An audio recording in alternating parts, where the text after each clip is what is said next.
समंदर की पाताल तक तो शायद कोई पहुंच गया हो, लेकिन माँ के प्यार का किनारा आज तक किसी को नहीं मिला। माँ जब बोलती है तो उसके लहजे में जिब्रील बोलता है। माँ जब मुस्कुराती है तो लगता है जन्नत की सारी गलियां खिल उठी। अल्लाह ने उसके सीने में वो दर्द, वो दरक, वो मोहब्बत, वो उल्फतों का एक जहां आबाद कर दिया है। माँ तो फिर माँ ही होती है। उसके सीने में रखा हुआ प्यार तो एक अजीब कायनात है।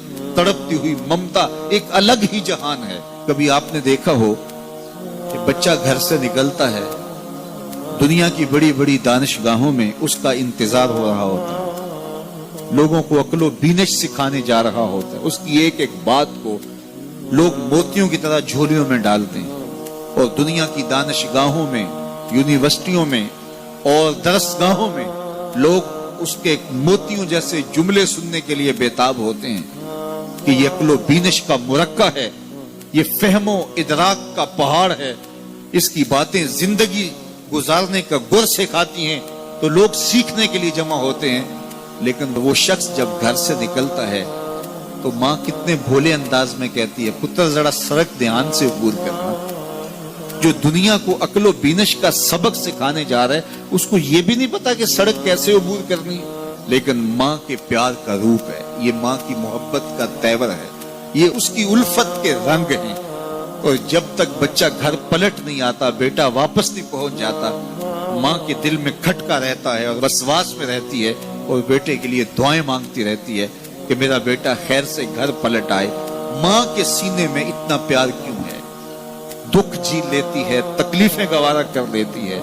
गरीब माएं तो बेटों और बेटियों का पेट पालने के लिए किसी के घर के बर्तन भी मांजने पड़े तो इससे भी गुरेज नहीं करती। तकलीफें सह लेती हैं, अजियतें गवारा कर लेती हैं, लोगों की गुलामियां कबूल कर लेती हैं। माएं अपनी औलाद के लिए क्या कुछ नहीं करती। माँ को अपनी औलाद से इतना प्यार क्यों है?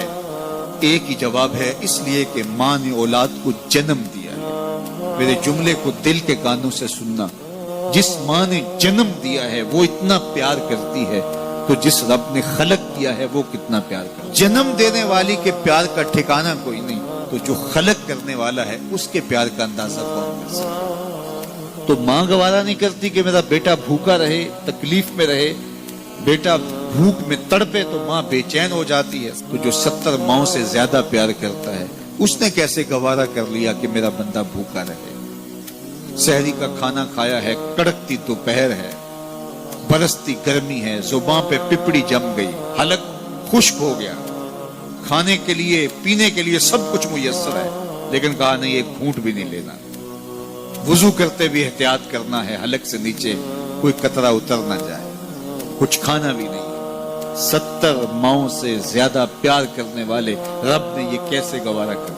इस मसले को समझने के लिए फिर दोबारा माँ की आगोश में आना पड़ेगा। बेटा बीमार हो गया, माँ डॉक्टर के पास ले गई, उसने दवा तजवीज की, सिरप लिखा, वो कड़वा था, बेटा पीता नहीं। माँ ने जबरदस्ती उसको लटा लिया, उसका हलक खोला, मुंह खोला, उसमें कतरे सिरप के टपका रही है। बच्चा चीखता है, रोता है, लेकिन जूजू वो कतरे हलक से नीचे उतरते जाते हैं, माँ के चेहरे पे तमानियत आती जाती है। क्या माँ सफाक हो गई है? नहीं। माँ की ममता छिन गई? नहीं। वो जो बेटे की आंख में आंसू नहीं देख सकती थी, वो तड़पते हुए बच्चे को देख के मुतमईन क्यों है? क्या माँ की ममता रुखसत होगी? जवाब नहीं। तो फिर क्यों माँ इतनी खुश है? कहा बेटा नहीं जानता, माँ जानती है।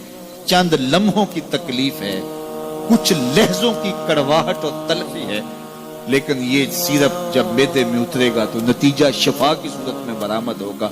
माँ की निगाह इस कड़वे सिरप पे नहीं, माँ की निगाह नतीजे पे है। कहा 70 माओं से ज्यादा प्यार करने वाला रब तुम्हें बहुत प्यार करता है, लेकिन भूख और प्यास इसलिए गवारा करवाई जा रही है, लअल्लकुम तत्तकून। इसका नतीजा तकवे की सूरत में बरामद। तुम्हें इत्तिका की दौलत मिलेगी, तुम तकवे का नूर पालोगे। इसलिए महीना एक मौका है, एक फुर्सत है। हम इस फुर्सत को गनीमत जाने और अपने नफ्स को काबू में करें। रोजा हमें बहुत कुछ सिखाता है, इससे वो सब कुछ सीखें और अपने मन को संवारने की कोशिश करें। तो जब हम तकवे की दौलत पालेंगे तो रोजे का मकसूद हासिल हो जाएगा।